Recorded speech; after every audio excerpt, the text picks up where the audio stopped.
Samantala, malapit lamang dyan sa nasunog na area sa Barangay Addition Hills, ay sarado na ang ilang kalye dito sa lungsod ng Mandaluyong para nga sa meeting di Avance bukas.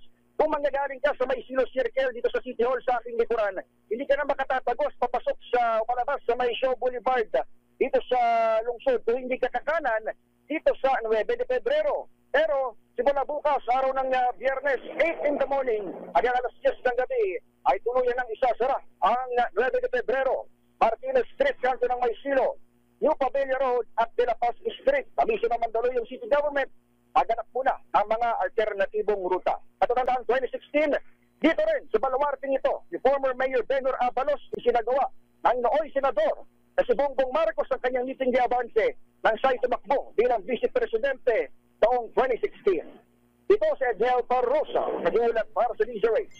Una sa Pilipinas, una sa Pilipino.